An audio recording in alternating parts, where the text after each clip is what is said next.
Greetings. I'm Brother Bryant from the Congregation of Israel, the Biblical School of Global Liberation for all oppressed peoples. I am also a representative of the NMP, or the Nazarene Messianic Party, and I would like to welcome everyone back to another installment of our book reading and dialogue. We're continuing reading the book by author Paulo Freire titled Pedagogy of the Oppressed. And this evening, it's going to start off as usual. I'll do a psalm, a reading of a psalm, but I kind of like want to do a recap and go over some things that was said. I also have a little thing that I wrote out as far as a recap. I wrote something out just to kind of convey the thought from last week. But yeah, just want to go over maybe a few words, maybe read something out of some literature from Mr. Lennon a little bit, and then we'll progress or go forward into tonight's reading, starting on page 30. I'm not sure what page that might be if you have the original hard copy book, but in my book is page 30. I thought Comrade RJ was on, but I don't see him on this evening, so I can't reference what book that is. But Elder, do you have the hard copy book?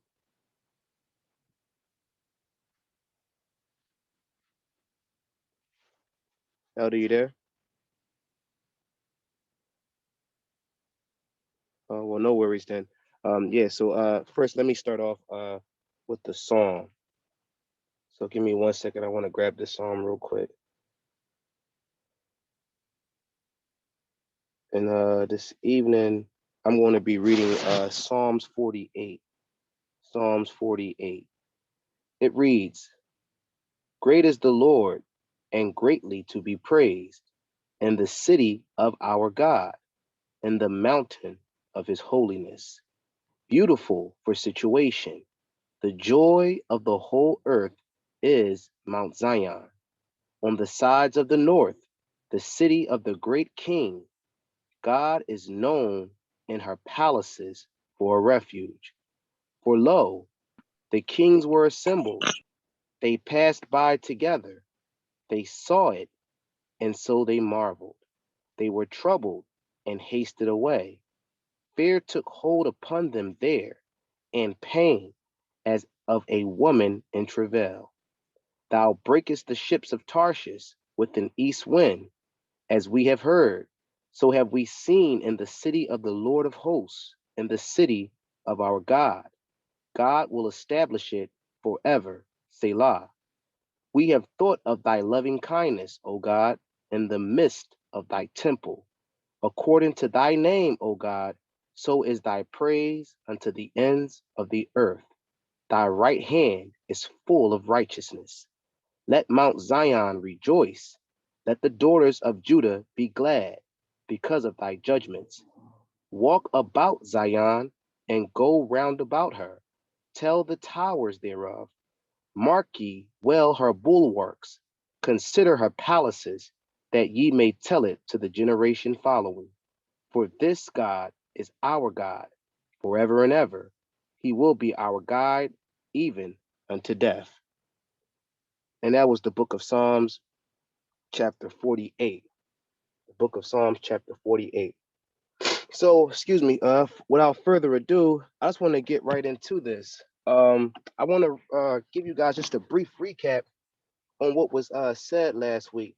I'm going to try to go over some definitions as well, but I'm going to try to make this brief because I got a pretty a decent recap, and I also want to bring out some literature from Mr. Lennon. I want to kind of, in other words, show us, well, not show us, but give the audience just a view of how Mr. Lennon, uh, in other words, how he would process all the thoughts of Mr. Freire. You know what I mean? Because we know that Mr. Freire he even mentions Marx in his book.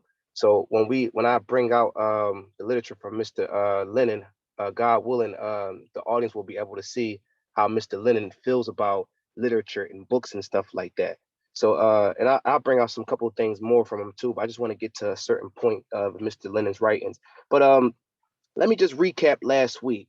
So last week we read how the oppressed must spearhead their own liberation and how the oppressors cannot participate in this revolution because of the contradictions that are cemented in the relationship between oppressed and oppressor.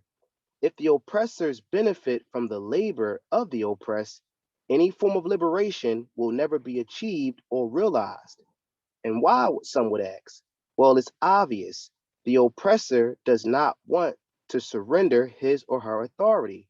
So, in pacifying the masses, what does the oppressor do? He practices philanthropy, right? Or humanitarianism, or as Mr. Freire states in his book, false generosity, this false generosity, right? And it's very misleading, or again, as I stated, a contradiction. And I'll give an example of why it's a contradiction. This is an example. Let's say the rich men, they want to, and we heard this before, we've heard arguments like this before, but let's say the rich men, they want to provide clean drinking water for the poor disenfranchised native people, right? But the same water that they provide comes with a price. um, but first, before I go over how it comes with a price, I want to say this: the original water isn't safe anymore to drink. Now that the capitalists have deposited their waste and garbage into the seas, right, and they distorted the water, right, it's not safe to drink it no more. So the least they could do now is give, or restore to the people some good water, right? That's what we would say. Yeah, but that comes with a price. And here's why the rich men or capitalists have a scheme design in the system. Yes, they practice humanitarianism, or false generosity or charitable acts through their so-called philanthropy, right? However, they have a loophole. They have a loophole in this, right? Which they call charitable deductions. Okay, it's called charitable deductions. And I got this. I was reading this from a economist. He was talking about charitable deductions, and this is something which allows the wealthy to reduce their taxable incomes by the amount that they give in charity, right? So, and that comes out to about $44 billion a year, right? So, I'm getting at is that this is the proletariat's contribution in actuality, because these same contributions are subsidized by American taxpayers or the working class or the proletariat. So, this is why Mr. Freire is calling it a false generosity. Okay, this is why it's not. This is why the oppressor cannot help us, right? This is why he's not capable of helping us, right? Because of this false generosity, because of these these contradictions, this incongruency, if you want to call it, right? It doesn't. It's in contrast, right, to everything that the oppressor is feeling and going through, the exploited, the spoiled, right? And many of us don't know about these kinds of webs that the capitalists weave, which is why we ultimately conclude that after the spoiled or oppressed is re educated, they must cultivate their own revolution. They must define and redefine terms and words which have had dark clouds casted over them, such as communism and egalitarianism or commonwealth. Even the word equality, has become a term thrown around loosely. The re-educated or the new man and women, I'm sorry about that, let somebody in the room. The re-educated or the new man or woman must work to change these circumstances. Okay, so I was just giving a brief recap and overall of what we was kind of reading, just trying to paraphrase everything that Mr. Freire had said in our reading last week. So real quick, I wanted to bring up something from Mr. Lenin, Mr. Vladimir Lenin, and this is from the Youth Communist Leagues, task of the Youth Communist League. And I wanted to bring this up because while we read these books, it's something that Mr. Lenin wants us to get out of it. Beyond just reading the book, it's something that he wants us to get out of it. So I'm not sure if you guys have this document, but it's called The Task of the Youth Leagues. It was written October the 2nd, 1920 by Vladimir Lenin. And I'm going to read right here on page 3. I'm going to bring this literature out some more probably this evening when I get to a certain part that I want to explain some more. But just for right now, I just want to read something that he mentions about what we're doing right now as far as being re-educated and as far as us learning and getting the information. So again, this is The Task of the Youth Communist Leagues from Mr. Lenin, and I'm on page 3. and I'm going to start off. I believe this is like the fifth or sixth paragraph, okay? But it reads, one of the greatest evils and misfortunes left to us by the old capitalist society is the complete divorce of books from practical life.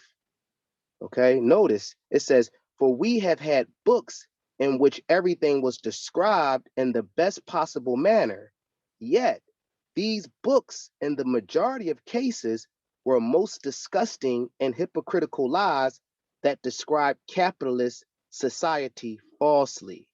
Okay, it says, that is why it would be extremely wrong merely to absorb what is written in books about communism. Again, that's why I was talking about that once when we become re-educated and once we become this new man or woman, as Brother RJ has said in a couple of weeks ago, a couple of weeks past, excuse me, once we become once we go through this transformative action, right, where we start to redefine, or we start to reinvent the wheel almost, if you will, right, we must look at these terms of communism that the bourgeoisie, or that the capitalists, the ruling class, have cast dark clouds over. But let me read that again because I want to get the thought back. It says, excuse me for that. It says, that is why it would be extremely wrong merely to absorb what is written in books about communism. Because when we hear about communism, quite oftenly, it has a bad connotation to it. You know, food lines.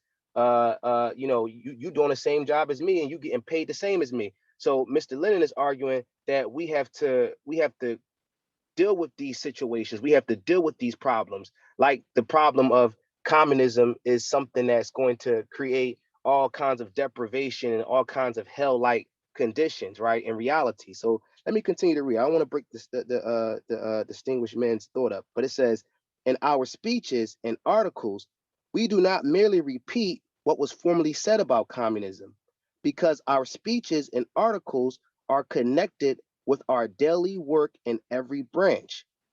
Without work, without struggle, a book knowledge of communism obtained from communist pamphlets and works would be absolutely worthless, right? A book knowledge, right? From these pamphlets, from all the stuff that, we're reading. He's saying if it's no struggle, if it's no work, it's absolutely worthless, right? For it would continue the old divorce. Notice, for it will continue the old divorce of theory from practice. So that's what he said early on in the paragraph, how what was put in the books, it's been a divorce. The education that's been put in the books, it's been a divorce from actually application, from actually, like Mr. Freer mentions in his book, human action, right?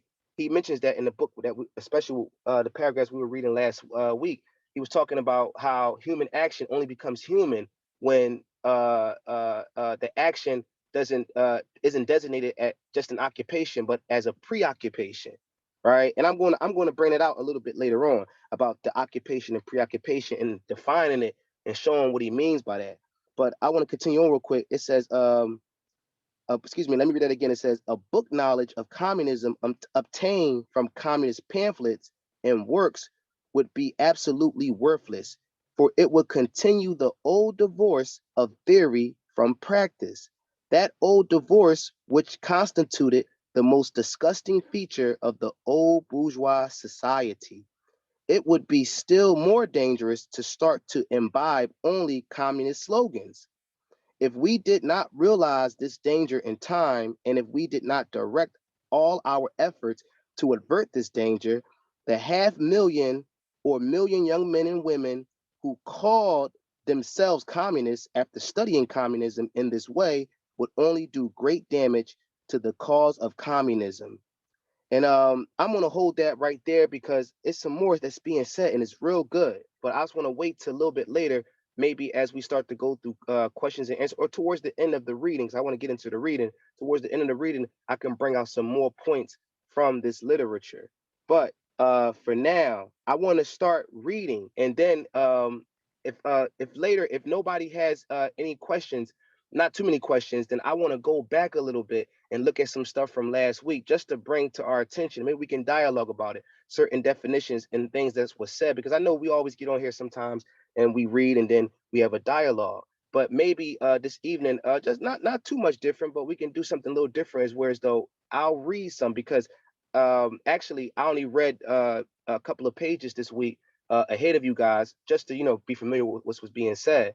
But I was really focusing on the recap and all that was said last week. So if we have time later, I can share these different definitions and the thought that Mr. Freer is bringing out, as well as a little bit more from this literature of Mr. Lennon, okay, and how it all ties in together what Mr. Freer is saying. Because as we read in weeks to come, when we get to chapter 4, a lot of what Mr. Lennon is saying is going to really make sense what was just read out of the Communist Youth Leagues, because Mr. Freer talks about praxis in chapter 4 of Pedagogy of the Oppressed. And he basically gets into that our theory must leave the books, and our theories must come outside into the concrete world. It must basically be acted upon on the asphalt, on the cement. You know what I mean? And he starts to give examples of what should we do. I think we read a little bit of that last week, but without further ado, I'm going to jump right into this. Now, again, I have the paperback copy. I'm not sure if whoever has the hard copy, I'm not sure what page you would be on. Um, Last week I started off. I'm sorry, I'm a little bad at math, but last week I started off at the bottom of page 26, and I believe brother RJ told me that was 52 in the hard copy book. So all you got to do is 1, 2, 3. Okay, 4. All you got to do is go over 4 pages, and we're starting off at the third. No, excuse me, the second paragraph. Okay, so if you guys need me to stop, excuse me, if you guys need me to stop, then say, hey, look, brother Brian, I can't find where you're at, and I will. We kind of get that thing together so we all be on one accord. But let me get right into this. Okay, at the bottom of page 30, the paragraph starts off and it says, it is only the oppressed who, by freeing themselves, can free their oppressors. The latter, as an oppressive class, can free neither others nor themselves. It is therefore essential that the oppressed wage the struggle to resolve the contradiction in which they are caught, and the contradiction will be resolved by the appearance of the new man, neither oppressor nor oppressed, but man in the process of liberation. If the goal of the oppressed is to become fully human, they will not achieve their goal by merely reversing the terms of the contradiction, by simply changing poles. They may seem simplistic. It is not. Resolution of the oppressor-oppressed contradiction indeed implies the disappearance of the oppressors as a dominant class. In other words, a classless society. We know that from after studying at the school. Okay, I'll read on continuing. It says, however, the restraints imposed by the former oppressed on their oppressors, so that the latter cannot reassume their former position, do not constitute oppression. I'm sorry, admitting someone, excuse me for that. It says an act is oppressive only when it prevents people from being fully human. Accordingly, these necessary restraints do not I'm sorry, somebody wanted to say anything? And I think that was one of our comrades just joining in the room. Okay, it says, accordingly, these necessary restraints do not in themselves signify that yesterday's oppressed have become today's oppressor.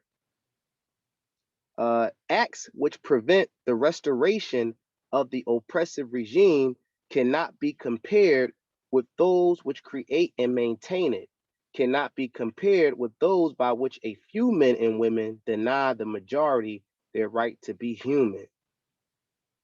Okay, I'll read on and then I'll ask if anybody wants to add a question or a comment. Okay, I'll read to the bottom of this page. Let me continue. It says, however, the moment the new regime hardens into a dominating bureaucracy, the humanist dimension of the struggle is lost, and it is no longer possible to speak of liberation.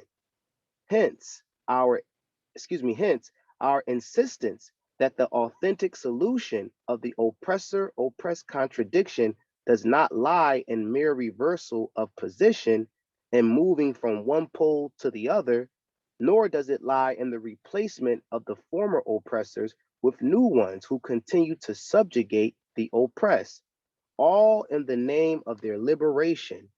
But even when the contradiction is resolved authentically by a new situation established by the liberated laborers, the former oppressors do not feel liberated.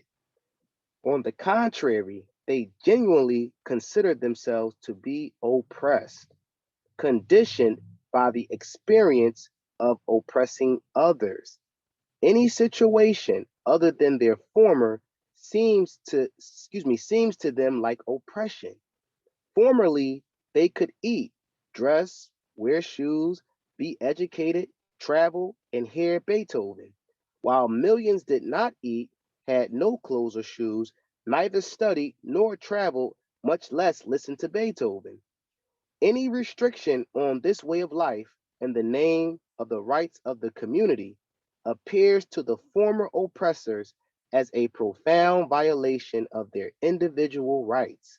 Although they had no respect for the millions who suffered and died for hunger, pain, sorrow, and despair, for the oppressors, human beings, refers only to themselves. Other people are things. For the oppressors, their there exists only one right, their right to live in peace.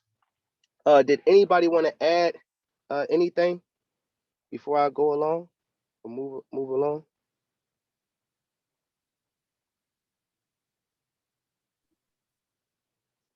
Okay, no No. worries. Were you going to explain some of it or no? I was gonna probably wait to go back or probably if not next week because I really didn't have time to read through it a lot. Okay. All right. Okay, I'm sorry. I just wanted to make a quick comment. I was trying trying to get to my phone. Um, but I just wanted to make a comment. I just find it ironic that here we're reading like what Pierre is talking about in terms of like the goal is to not have the oppressed become oppressors. And yet like even though he understands um uh I guess the doctrine that in terms of like communism, like he understands like that way of going about the new society. It's just interesting to me that like people who have studied um under Lenin or under Marx, it when people are still when people are put in positions of power, they say that absolute power corrupts absolutely. And I just find it interesting that even though like that is understood within the context of the oppressed, that we still run into this issue where it's like you take it kind of like an opportunist. You take advantage of the situation where, oh great, I'm not oppressed anymore, now I can kind of do to them what they did to me. And it's the kind of just that mentality that actually just sets everything backwards because you're just thinking about yourself and what you want out of it. So anyway, I was just making that kind of comment, just kind of thinking about um that side of the basically like that part of the struggle. Like it's good to understand the doctrine, but it's still like, okay, what would you do if you were put in that position? Like if to get to communism you have to go through a socialist situation where the state is in charge because the people are still learning or they're still trying to get things together or understand the law or whatever the case is. Okay, what happens when you are in that position of being a statesman for lack of a better way of saying it? Basically you are a governor, you are a ruler, but what will you do with that position? Will you become like people who have failed before? We read about their stories. They did this amazing revolution in their country or in their area, and it's we look at it as inspiring, but many of them, and I'm not saying everyone, but and maybe it's also like a show of like my lack of understanding when it comes to the way that the capitalists will try to spin things. But I just think about how you still have to deal with that aspect of it. Is even after you understand the doctrine, you have to have the right the right heart about it. You know, you have to genuinely care about your neighbor and be a servant first and foremost, even when you are put in a position of power. Like, you can't let that get to your head. You know, I think it makes me think of Moses. You know, he was in a position of power, and there were many people who had things to say about it. You know, as we're going through even the law readings now, and we are reading about Korah and the people in general who just want to complain and, you know, act like it was better before. Like, it's like they totally forgot. They totally forgot the type of oppression that they were dealing with before, and they just remember the good things. They don't remember the whips on their backs. They don't remember when, like, the quota was just, you know, ridiculous and making all these bricks. Like, they don't remember any of that. They remember the leeks. You know, they remember the good food. They remember, like, just, you know, basically, like, I remember I'm sorry if I'm rambling. I'm just thinking, it's just coming to me. Like, I think about, I've heard people liken sin to like a comfortable prison cell. Like, you're comfortable in there, so you don't really want to leave, but it's like you're still in prison. Like, don't you want to be free? But anyway, going back to my original point, you know, I was just kind of, as I was hearing what the argument that Fieri was talking about, or what the argument he's making, it just makes me think about the other aspect of you know, it's, you have to have the right heart about it. If you're put in that position of power, like, are you really going to stay true to serving the people, or are you going to let the power get to your head and, you know, start becoming the oppressor again? And I think that that's it, like a crucial element of the movement that, you know, whoever's going to join it has to consider. But in this case, you know, you just have to pray. You know, pray that the Lord gives you the right spirit, because I think in our fallen state as humans, like, that may just be our default. So, you know, we need that Holy Spirit. We need that set apart spirit that's different from, you know, what we will generally deal with on our own flesh. You know, we need something that's different from us. That's yeah, like holy. The Holy Spirit. We need that in order to actually accomplish what is in front of us. And yeah, with that, I'll yield. Thank you, Amen. sister. Sorry. Before Oh, I that. piggyback up, somebody want to say something? Yeah, I was gonna piggyback off of her too. What I and to the same light. What I see when I first came into this way of thought, just in the Torah thought actually, about 3 years ago, I noticed a lot of the Hebrew camps spoke about how Esau was gonna lick the bottom of their boots. They're gonna be serving us, and it's kind of like I kind of already knew that can't be the truth. You know what I'm saying? That couldn't be the truth. But that is the doctrine. Basically, they don't mind being the oppressor. They just don't want to be oppressed. But if they were the oppressor, they'd be all good, which is total contradiction to what the kingdom of God is. So I just want to weigh in on that one. That's it. No, excellent, excellent, man. I appreciate you, comrades. And that's what I was expecting. I was expecting, being that I read ahead of you guys, but I hadn't brought out any notes for this evening. So I was expecting for a lot of you comrades to chime in. So please, by all means, whenever you guys feel the need or the urgent, see, I don't have the thing up to see your hands raised, but by all means, just interrupt and just cut me off. I was liking what Sister Shana was saying. It reminded me of last evening, of Matthew 23:11, where he says, "The greatest among you shall be him that serves." And then I was reminded of King Solomon, when he asked from God was to give him, knowledge on how to judge justly all these people. And I think that that's one of the key elements to, because Mr. Freer mentions, he says at the bottom of page 30, he says, if the goal of the oppressed is to become fully human, they will not achieve their goal by merely reversing the terms of the contradiction by simply changing poles or roles, right? This may seem simplistic, but it's not. And then he goes on to say how this resolution is only changed when the class system is destroyed. And we know that if the greatest amongst us is going to be servants, when we look at, I always look at that and love thy neighbor as you love thyself as a domino effect. So if I'm going to wash my neighbor's feet, my neighbor will wash my feet, and it'll keep going down and keep going down. So I don't have to worry about washing my feet because my neighbor will. My neighbor have to worry about washing his feet because I'll wash his feet. So when we start seeing this teaching of being a servant, that's who the greatest is. Nobody will lack. especially when we look at this communal setting, right? When we look at this commonwealth setting, you know what I mean? Nobody will be in need of anything.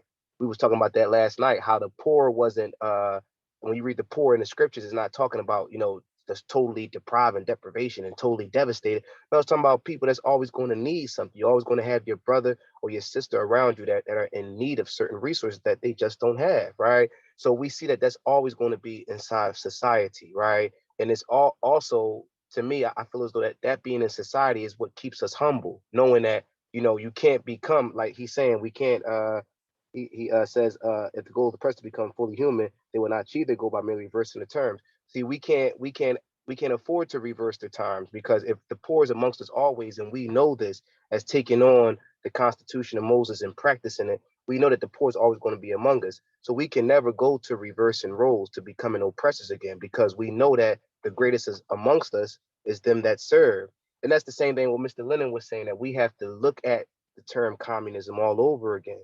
That's why I started off with reading that, is because it's showing us that we have to take it from what the bourgeoisie has told us about it, and we have to apply our own experiences, or even, or not even, but truly, firstly, chiefly, the Gospels, and see what the Gospels or the prophets say about communism, because they advocate it, right? So when we looking at this, and we looking at the reversing of the roles and all that, and not becoming the oppressors, right? Us the proletariat, the workers, not becoming the tyrants, right? Like Sister Shana was saying, it's that Holy Spirit. You know what I mean? It's something other than us that we have to be taught, we have to practice, we have to achieve. But the first, I would say, yeah, I'm just speaking on myself, I would say that the first initiation of this is looking at the different, as we were saying last night, I piggyback on Elder Judah, looking at the different mandates of these servants, or of these kings, right? He said you should be a kingdom of priests, right? Looking at these different mandates and what it implies that these priests should conduct themselves like. And then, it'll almost be impossible, right, for us to reverse roles and become the oppressors or the tyrants. But thank you for that, comrades. I appreciate both of you insight, Brother DJ and Sister Shayna. I'm going to move right along. It says at the bottom of page 31, it says, over against the right, not always even recognized, but simply conceded of the oppressed to survival. And they make this concision only because the existence of the oppressed is necessary to their own existence. This behavior, this way of understanding the world and people, which necessarily makes the oppressor resist the installation of new regime, is explained by their experience as a dominant class. Once a situation of violence and oppression has been established, it engenders an entire way of life and behavior for those caught up in it, oppressors and oppressed alike. Both are submerged in this situation, and both bear the marks of oppression. Analysis of existential situations of oppression reveals that their inception lay in an act of violence initiated by those with power. This violence, as a process, is perpetuated from generation to generation of oppressors, who become its heirs and are shaped in its climate. This climate creates in the oppressor a strongly possessive consciousness, possessive of the world and of men and women. Apart from direct, concrete, material possession of the world and of people, the oppressor consciousness could not understand itself, could not even exist. From said of this consciousness that, without such possession, it would lose contact with the world. The oppressor consciousness tends to transform everything surrounding it into an object of its domination. The earth, property, production, the creations of people, people themselves, time, everything is reduced to the status of objects at its disposal. And real quick before I go on, when you hear something like that, to me, it's kind of like going into the Hebrew way of thought, it's kind of like it really mirrors Satan, the devil, what the Hebrews will call Satan, the devil, because we know that Satan comes to kill, steal, and destroy. So see how he said, uh, hold on. It says, yeah, it says the oppressive consciousness tends to transform everything surrounding it into an object of its domination, right? The earth, property, production, and watch this. Notice the creations of people. So even the things that we create, men, bring forth, or men manifest with their hands, right? Whatever they labor, even that, the oppressors desire to steal it or take it, right? And then he says, everything is reduced to the status of objects at its disposal, right? So when we think about the Hebrews and how they mention how the devil comes to steal, kill, and destroy, again, looking at the New Testament, we see where God has come so we have life, and we have life more abundantly, of course, right? But he mentions how Satan comes, still, kill, and destroy. We see that the oppressors, they have none other than the psychological or the mental workings of the devil, because their whole format is to take everything from man, to take everything which God has given to man, and to hoard it and to hold it. And then, of course, to charge for a price, or even make other men and women, either lay down their lives for it, to steal and to kill and destroy themselves. So we see that it's not only, well, I can say not only, but we see that it's a moral thing, but it's also a spiritual thing or a conscious thing. Whereas though the oppressors or the rich men is something else driving them that they don't know. And again, with this education of ourselves, we can eventually lead our liberation. But after we lead our liberation, we have to re-educate the oppressors as well. Mr. Freer mentions that in a couple of pages that we read last week. How once when we liberate ourselves, the second stage, the first stage is to realize the transforming reality that we ourselves, or the proletariat, has created. Then the second stage is to formally, or not formally, excuse me, but to utterly or totally destroy class. He mentioned that last week we was reading. So I'm saying all this to say is that by us choosing the Hebrew way of life, right? By being servants, right? By that will cause us to do what Christ says, live and live more abundantly. Okay, because we're not coming to take a man's possession. We're not coming to take a man's property. Heck, we don't even have any property, right? We read about that in the book of Acts, how all men sold their possessions and they had everything in common. So we don't even have possessions. We don't privatize anything, right? Because why? We know that Christ and God has given men freely all the creation, right? Not just some men, but all men. But I'll continue on. It says, and there, did anyone want to bring anything else or add anything along with that? Yeah, I would like to say something about what was previously said about the oppressed and the oppressor.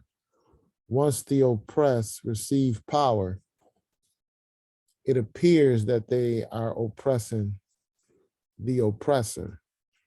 And he sort of explained that when you dehumanize the other side in whom you have taken the power from.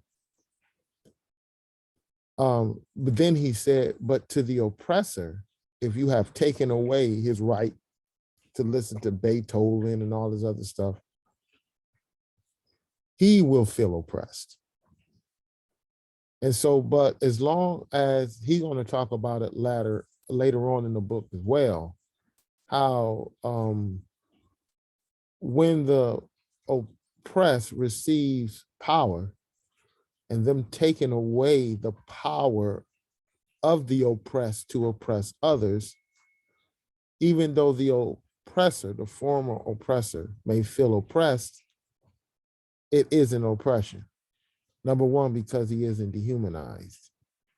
So in responding to that, just for the people's record, what's very important for us as we move forward, I think, is to be critical about what has been said about those who have taken power. Why? Is because the depths of the oppressor is really cunning. what he brings forth is first the illusion that people can't do it. They can't live in harmony. And this is what you would hear, oh man, that'd be good, but no one can do it. And they give these different examples of different leaders and people who allegedly did this and did that. Now, the reason why I say allegedly is it's important for us to know, because what Satan tried to do is to take away concrete examples of it being done, to almost make it look impossible. So it is helpful for us to know what's rumor and what isn't. One of the famous people that they would say oppressed and became a dictator. In fact, you really can't find not one who led a communist movement that the West or the capitalists haven't called the dictator. Muammar Gaddafi, dictator. Fidel Castro, dictator. Joseph Stalin, dictator. You see, so you can't name one. And they want us in that same position where we can't name one. But they wasn't dictators. Even the most famous is Joseph Stalin. It's coming to find those who have done more research on it. In fact, I'm been listening to lectures and stuff like that, and have run across some books. It's been all a lie. It's been all a lie. All these people he was supposed to have killed, this and that. This is mixed in with the lies of revolutions, movements. How many people did George Washington kill? How many people of their own people during the American Revolution? How many of their own people did they kill? During the Civil War, how many of their own people did they kill? So we have to put it in context, or else we will be in a position where, oh, you know what? We can't name anyone. No, most of the time they really can't name nobody. They going off the lies of people who have spread rumors because they do not like that they have lost their wealth and their dominion. And they bring these lies back. And the people suck it up. So this is, I'm just simply saying, is that we want to have, a decent knowledge, that the Bolsheviks wasn't doing all of the stuff that the capitalists said they were doing. The sister, she alluded to it. We don't know what was capitalist lies, but a great deal of it was lies. And I'll yield with this. Fidel Castro in particular, us being privy to movements that would bring aid down to Castro. And those who was on the ground said he was real particular. I heard this myself. He was real particular about how things were being distributed. But the bourgeois, or those who wanted to be like the bourgeois in Cuba, couldn't stand what he was doing. But he had to make sure everybody was going to eat. And the condition that the Cubans was in wasn't because of Castro. It was because of the West and their sanctions. And these are the things it would be good if we can argue these things and know about these things. You blaming Castro when it's actually America's fault that they're eating rations. So, I just want to put that out there, where let us not fall either to the rumor, or else we won't be able, we'll be stuck in this position, it is good in theory, but, the human being, he just failed to do it. No, that's really actually not necessarily the case. I'll yield with that. Peace, shalom. If I might comment real quick, I just wanted to say, Elder Judah, what you just brought out, I feel like that was a good point, and it reminded me of something I had been studying earlier this morning, and I was going through old history, and some of the rulers, and I ran upon dictator, the word dictator. And I looked up the Wikipedia page of it, and Stalin, Mussolini, Hitler, Mao, like they lumped them all together as dictators. Right. And so I found that interesting because those guys, like Mussolini and Hitler, those guys were fascist, like imperialist, versus the other guys, socialist or communist. But like, it sort of made me think, man, like they're trying to make it like, no, all these guys were these crazy, extreme, terrible dictators. Like they were lumping them all together, you know. So it can be confusing. I feel like that's their intention in doing that, is they are trying to confuse people. Um, so I just wanted to bring that out because when you said that reminded me of what I looked at this morning. I'll yield. Absolutely. Absolutely correct. And, you know, as we study more of Lenin and Stalin, and they were enemies to the fascists. They were enemies to Germany, but they began to label Germany fascists as communists and socialists, and they wasn't. I mean, they didn't have one drop of blood of socialism. But for those who don't search, that's it. They suck it all up, and then socialism becomes synonymous with communism, but Hitler wanted to kill all the communists. You see, so it is important to understand these things so we know, no, there are people on the ground who were successful, who had great societies. You know, Russia under Joseph Stalin, his problem was because of the defeats, he didn't want, he wanted to just stay within the, he left the idea of expanding, and he was just trying to sustain Russia, which was a mistake. And this is where him and Trotsky got into some issues. I'm not going to get too much into that at the moment, but they wasn't aggressors. You know, they tried to now sustain what they had, Stalin in particular. But man, they was enemies to Russia, but they twisted it, made it seem like Stalin was in association with Hitler, and all behind the scenes, it was the West, Britain, France, America. They were all behind the scenes, and they had people who were disgruntled with the new regime and the fall of the Tsar. And they could come and give their testimony of how terrible it is. And let me just say this one, and I'll yield. When Langston Hughes went over to the USSR, and he went over there, they had a bunch of so-called African Americans go over there, and they was going to film a movie. And the content of the movie was about how the Negro slave had found redemption and liberation from his slave owners, but they were never able to do the movie. And Du Bois was there. They wasn't, I don't know if they had met there, but Du Bois was there as well. So between reading these two, they would talk about the rumors that was spreading to Americans. Langston Hughes in his book, I Wonder as I Wander, talked about how they were getting reports. And while they were in Russia, they're getting reports on how the American news media was telling the American people that the Negroes who went over there to Russia were starving. And Langston Hughes said it was a lie. It was just a lie. I mean, nothing close to the truth. Him being one of the ones who was supposed to have been starving. And W.E.B. Du Bois said the same thing. When he came over there to get healthcare, he said he had a little sickness. He consulted the doctors. The doctors came, and was a house call.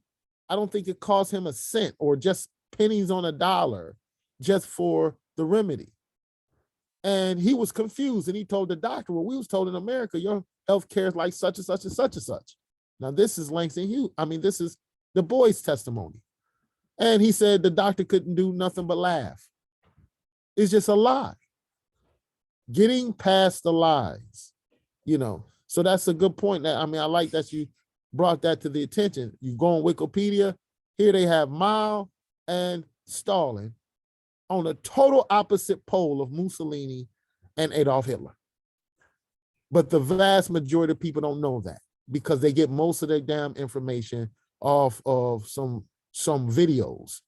You know, that's where they get it from. And that's why I say anybody who want to learn this, you got to learn it by reading the primary sources. 98% of the videos, whether it's on YouTube, whoever it is, even if it's so-called socialist, 98% of the videos are probably misleading. So that's why it's important to read this information, because you're not going to find it, to find out what really was happening there, opposed to, you know, these cats making videos as a counter attack to the progress of the communist and socialist movements. Okay, I'll yield with that. Thank you, Elder. I appreciate it, man. Thank you for the information. Did anyone else want to bring out something? Yeah, real quick. In 2022, they have a new word now. They don't use the word dictators too much. You know what the word they use now? They use the word autocrats. So now they basically what they'll do is like what Brother Josiah had pointed out. They would take any example of a leader, so to say. They would say, well, this person has all the power, you know, they're behaving like dictators, but you'll see on the news and mass media, they call them autocrats. So when you hear that word, it's really pretty much the same as them calling the word dictator. I just wanted to bring that point out as well, and I yield on that.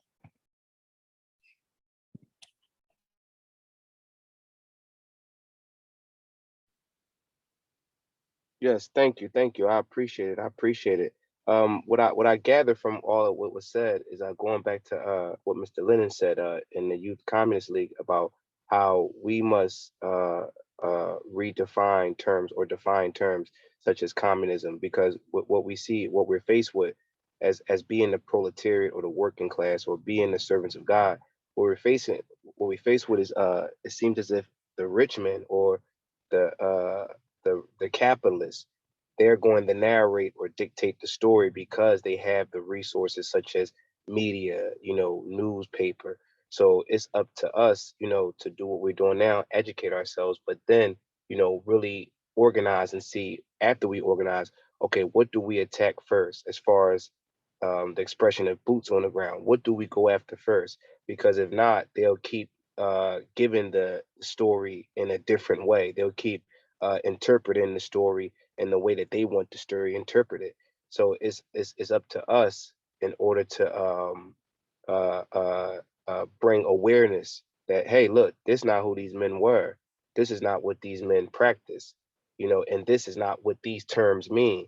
Because if not, who's going to tell our story? Who's going to tell the true story?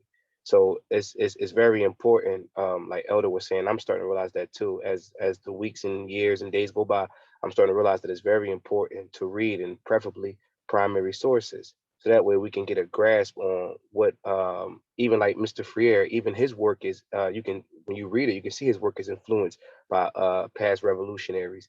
And it's very important for us to read these primary sources in order to really convey the thought that these later writers and the actual revolutionaries were trying to convey to us, the message. Because if not, we kind of get a lot of jargon when we get it secondhand, or when we get it from people who are on the fence about things. Like we was asked a question earlier in our signal chat. We're not asked a question, but we were talking about the democratic socialists. And they have all their nonsense and propaganda with them as well. But when we keep getting the word socialist, or we get the word communist from China, we have to go, well, not we per se, but the masses of people, they take communism for what China say communism is. We take socialism for what the Democrats are saying socialism is. So it's really up to us, who call ourselves the servants of God. It's up to us to know this is the real account. This is the real story. This is the real definition. So this education that we're going through, or this pedagogy of the oppressor, of the proletariat that we're going through, that's ultimately to make us human again. It entails what redefining or reshaping the narrative. You know what I mean? Definitions and all. You know what I mean? Past revolutionaries and all. We have to give the people the understanding that no, what has happened is you've been told a different story, so you won't be free, so you won't liberate yourselves. You haven't been told about past revolutions. You haven't been taught to understand what Mr. Gandhi did and what Mr. Bishop did and other past revolutionaries, Mr. Mao and Ho Chi Minh and all these guys. You haven't been taught that. Why? Because again, that puts the capitalists at risk because you're disrupting what they want. You're disrupting their narrative or their reality, which is ultimately to oppress and exploit the proletariat, the working class. So it's very important, and I appreciate all what was said because I got a lot from it. So moving on, did anybody want to add anything else? Okay, no worries. Moving on, it reads, in their unrestrained eagerness to possess the oppressors developed the conviction that it is possible for them to transform everything into objects of their purchasing power. Hence, their strictly materialistic concept of existence. Money is the measure of all things, and profit the primary goal. For the oppressors, what is worthwhile is to have more, always more, even at the cost of the oppressed having less or having nothing.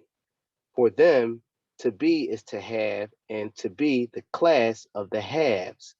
As beneficiaries of a situation of oppression, the oppressors cannot perceive that if having is a condition of being, it is a necessary condition for all women and men. This is why their generosity is false. Humanity is a thing, and they possess it as an exclusive right, as inherited property. To to the oppressor's consciousness, the humanization of the others, of the people appears not as the pursuit of full humanity, but as subversion. It says, the oppressors do not perceive their monopoly on having more as a privilege which dehumanizes others and themselves. They cannot see that in the egoistic pursuit of having as a possessing class, they suffocate in their own possessions and no longer are. They merely have. For them, having more is an inalienable right, a right that acquired through their own effort with their courage to take risk. If others do not have more, it is because they are incompetent and lazy. And worst of all is their unjustifiable ingratitude towards the generous gestures of the dominant class, precisely because they are ungrateful and envious. The oppressed are regarded as potential enemies who must be watched. Hmm. It could not be otherwise if the humanization of the oppressed signifies subversion. So also does their freedom, hence the necessity for constant control. And the more the oppressors control the oppressed, the more they change them into apparently inanimated things. This tendency of the oppressor consciousness to inanimate everything and everyone it encounters and its eagerness to possess unquestionably corresponds with a tendency to sadism. And I just thought in the beginning, when he said in the beginning of page 33, he says humanity is a thing and they possess it as an exclusive right, as inherited property. To the oppressor consciousness, the humanization of the others, of the people appears not as the pursuit of full humanity, but as subversion. When he said humanity is a thing, and he said, and they possess it as an exclusive right, I thought about, like when they always tell you about to earn a living, you know what I mean? And we talked about this before, how we were supposed to have the right to live when we came out of our mothers. But they tell us we have to earn a living. So this humanity is almost not natural. It's this thing. In order to be human, it's this thing. And this thing is only seen, or you only can achieve this thing called humanity by, your profits or by your resources that you've accumulated. If not, then you're not human. In other words, if not, you're, like they would even say, you're a barbarian. You know what I mean? You're just a totally, and he mentions, he says, What he say? I wanted to get it back real quick. I'm sorry, forgive me, comrades. 1 second. Bear with me 1 second. Yeah, he mentioned how if others do not have more, it is because they are incompetent and lazy. That remind me of Ayn Rand too, with her rational self interest book. But it says, and worst of all, is their unjustified ingratitude towards the generous gestures of the dominant class, like their philanthropy, like their false generosity. 'Cause he mentions that again, and it's just a clear it's just a clear showcase of how us us wanting what the oppressor has is not really it's not an envious thing. No, us wanting what the oppressed has is a humanity thing.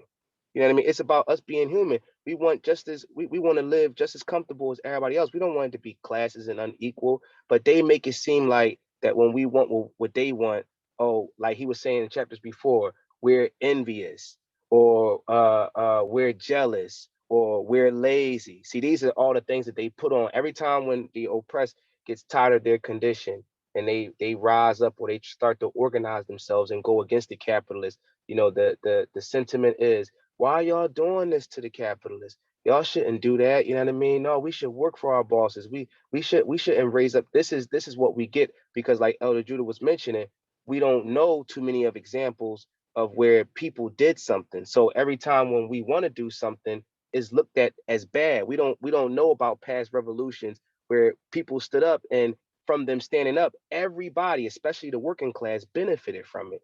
Everybody had sunny days after that, right? Going forward. But reason why every time when it's time for us to talk about doing this, people have that sentiment, oh, why you want to do that? Or we can't do that is because we haven't studied and read past revolutions. So we don't have no models or examples. And therefore, a lot of people they go with the notion of the oppressor, the capitalist. Oh, y'all just envious, y'all just jealous. Y'all just lazy. You work hard, you can get what I got. Pull yourself up by your bootstraps. You get all this kind of thinking. And that also goes into us internalizing the ways of the oppressors. We become so bad that now revolution seems bad to us, right? Wanting what the oppressor has seems like a jealous or envious or a covetous thing to some people, especially some people that get into the prosperity gospels. When we start talking about that the rich should reallocate their wealth. We, you know, most people, most pastors or whatever different beliefs that have that prosperity doctrine, they go into no, man, you know, no, and I mean, people work hard for this. You should work for your see because we have internalized the ways of the oppressor. So this re-education thing that we're learning about is very serious because if not, then what we do is we look at humanity as a thing. We look at humanity as something that's supposed to be brought, something that you have to have these, you know, obituary notes or these dollar bills to, you know, put on the counter, and then you start to. No, your humanity comes from it's natural. You just being a human being. It's something that God gave us all with the breathing the breath of life into our nostrils. It's not something that's earned. It's not something that is achieved. We're human, right? By nature, naturally. But I'll continue on. Did anybody else want to add something or bring anything? Oh yes, peace. Real quickly, just wanted to add on with what had been said there in that paragraph. Speaking of the oppressor, it said for them having more is an inalienable right, a right they acquired through their own effort with their courage to take risks. And it made me think of something that I read from the youth leagues, the Tacita, I forget what it's called, but the Tacita, the communist youth leagues. Basically, he had a at a certain point, I can't remember which paragraph it was, but it was towards the end, I think, where they said the society we're in currently is it's rob or be robbed, right? So it's like to have what seems like a decent living, you got to rob people or be a thief, essentially. You know, I feel very few people in this country have like so-called luxury, and they do it in a just way, where they don't make any money or any profit off somebody else's labor. So they say that they did that. So they robbed people, essentially what they're saying, through their own effort, their courage to take risks, to rob people, right? And they say that you're incompetent and you're lazy. But, you know, that may be the case, you know, but maybe you just don't want to go out and rob somebody the way they do. You know, like maybe you don't want to do things that way. And essentially, something else I feel is that you basically, in this, to have a so-called decent living, you almost have to serve the system or serve mammon, and that is like almost mutually exclusive with robbing people. They work together. When you serve mammon, you're willing to rob people, be a thief, do whatever, take people's land, right? And so it puts people in a difficult situation because it's like, okay, so either I'm going to be robbed from or I'm going to rob. And everybody wants to have nice things. Everybody wants to have a decent things. So that was interesting to me where they talk about, oh, this is my right, or I put my own effort in, or I took risks. Yeah, to rob people. But I'll yield though. No, awesome stuff, Conrad. Thank you, man. Thank you. I definitely see that point. I was thinking about when they said that, how they come up with the lie that, oh, I'm self-made. We were taught that ain't nobody self-made, man. Get out of here. That's a bunch of foolishness. But that's how the capitalists try to, present themselves. I'm self-made, and knowing good and well they didn't have people work from them and they stole from their wages. You know what I mean? They exploited them.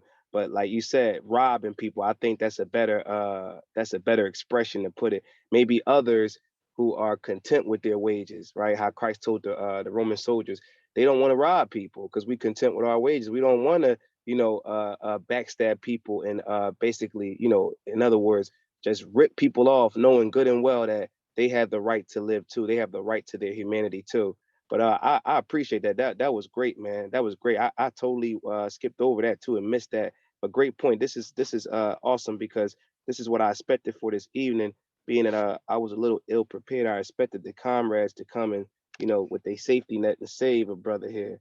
But before I keep going, does anybody else want to bring something out? Yeah, I just had a quick comment on I'm looking at how it's from the view of the oppressor, they just kind of look at anyone else who hasn't reached their level of so-called success. They look at them as lazy, or ungrateful or envious. And it makes me think of about like the people that I've met who are homeless, for example. And when I talk to them, it's not because of being incompetent. It's not because they're lazy. Most of the time, it's because of the system itself. Like some of the people I'll talk to, they're like older. They might have a medical ailment that doesn't allow them to continue the trade that they used to do. I talked to this one gentleman. He used to be a roofer, but then he broke his leg. And then, once disability kind of doesn't take you far anymore, it's kind of like, well, he can't do the thing he knew how to do. If you're 60 something and everything, up to that, or if, I think he was probably closer to his mid 50s or something. But either way, he had a either a bad back or a bad leg. And when your whole trade, what what your whole skill set is to do is to be on roofs. And then you have this issue. It's like, okay, what do you do now to make a living?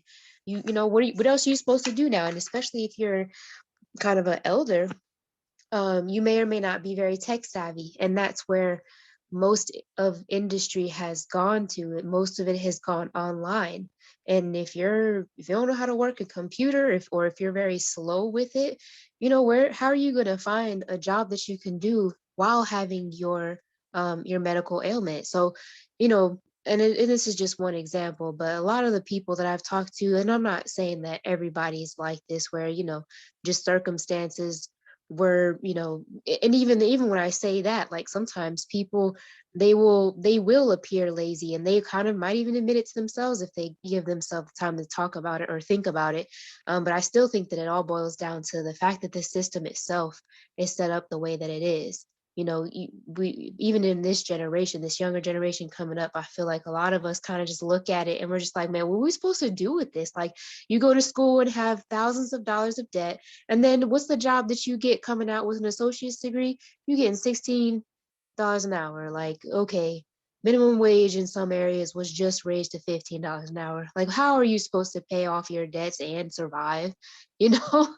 So it's just interesting the way that the system itself is set up. It's the reason why we find people in these depraved and dehumanized states. It's not just because oh, they just don't want to work. A lot of people end up finding themselves with that mentality, like, no, they don't want to work because they like, this isn't going to get me anywhere. Like, whatever even if they could find a place, like, how are they supposed to get out of all the debt that they're in? How are they supposed to afford rent when it's $1,000+ a month? Like, what job are they going to find that's going to be able to pay their rent, pay all their other bills, get them food? Like, the way the system itself is set up, it's just a setup, really, for people to be in that condition. But then on the other hand, the people who maybe they got in good while the getting was good, or they're into real estate, they think they've got it made. They think that, oh yeah, here I am with my success, and man, how come nobody else is successful? Sometimes it's timing. Sometimes it's the I guess industry you chose to go into, because some are more successful than others in capitalism. Like, so I feel like, being a landlord is one of those ones. Like, you're never gonna lack for people needing a house to stay in. So I mean, as long as you got the capital to invest in different properties, like, people gonna need to live. So I digress. But yeah, I just wanted to kind of bring that out, how he's from the point of view from the oppressor. Like, they just don't even perceive the reality of the conditions of the oppressed, and what that does to their mentality, and what that does, like, they're basically defeated before they even start. And again, it could be that they're lazy, it could be that they're even incompetent. Not And I'm saying that not to like dehumanize that person. I'm saying that because there are people who may not know how to survive anymore in this environment, like the older gentleman, like I was describing. And it's just the reality that some of the poor are in. And when you're up on top, you're desensitized to it. You hear a lot of how the upper class people, they're so out of touch with what the rest of us would call reality, because the rest of us aren't rich. We think it's strange if you don't, if you have a luxury car, all the to just go to your luxury apartment, or we think that's strange, but for them that's normal. And that's a bad example, but there's many things that, like, when you're rich, you just find it normal. Like, you find it normal to have a butler or a nanny, and it's like, man, you got to be able to afford that. Most of us can't do that. So yeah, it just kind of it makes me think about, the very first line says the oppressors do not perceive. And I just kind of wanted to highlight that point, that that's kind of what it is. They can't actually perceive the reality that the oppressed are living in, and the conditions, in the mental conditions, the spiritual conditions, and even the physical conditions, that puts the oppressed in. Yeah, I'll yield.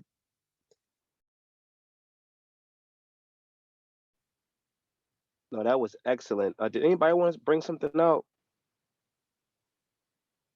Okay, no, really quick. I just wanted to say I thought that was awesome how you and Brother Josiah, y'all used that same point, that same paragraph to bring out, like, not too much opposite, but different viewpoints. And it reminded me of how Mr. Lennon was telling us to study the world, especially Sister Shannon, when you brought up the older gentleman, the elder that was, doing roofing, and he had broke his leg. Because where Josiah was pointing out is that the risk that people take is to rob individuals.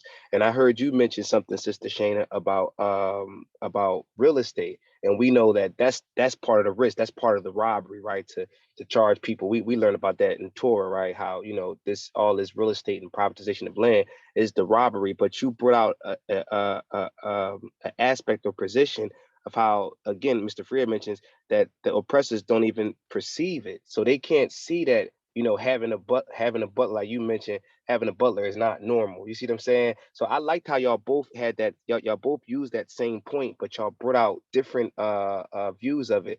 And everything you said, I was like, wow, that's just amazing. I was thinking to myself when I saw him say that the oppressors do not perceive it. That's why he was saying earlier in chapters before, or pages before, about how the oppressors cannot lead the road to our liberation, because certain things they just can't comprehend. They don't see how, $15 an hour won't really do jack squat for you. You see what I'm saying? Like, especially when you have bills and student loans and all kind of other stuff, right? And you still want to have your certain creature comforts, your Netflix or your Amazon accounts, right? And you still want to have some decent thread, some decent clothing, right? So, like, you have all these things that you want to do as being human, right? Or trying to be human. You want all these things and these certain amenities, but they come with a price. And the oppressor or the rich man, he doesn't even think about price. He goes in the store, they got that black card, and I think the black card, the is no limit on it, is unlimited actually. So they certain issues that the poor find themselves in, they don't even find themselves in, especially the ones who haven't inherited wealth. So in other words, from childhood, they've been born into rich families. As they become older, they're still living a wealthy life. They can't even perceive or even imagine the problems that a single black parent goes through, or that any single parent goes through. You know what I mean? With two or more children. So it was interesting how you both y'all used the same paragraph, but y'all brought out two different things that are parallel to one another. You know what I mean? And I thought that was awesome, because a lot of things what you were saying to me, it reminded me of so many of the old heads around my neighborhood.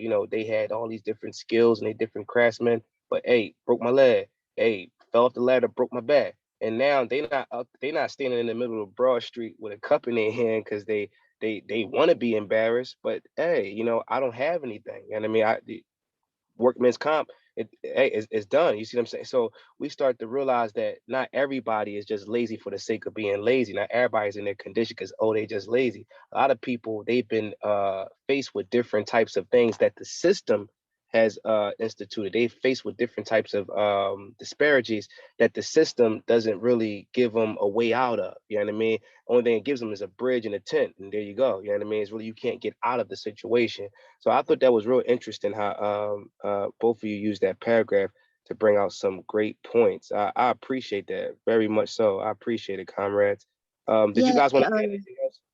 if I could just kind of follow up on that, I just wanted to like mention also, even when you find people in, I would say even more depraved states, like they're alcoholics, they're drug addicts, they're into prostitution.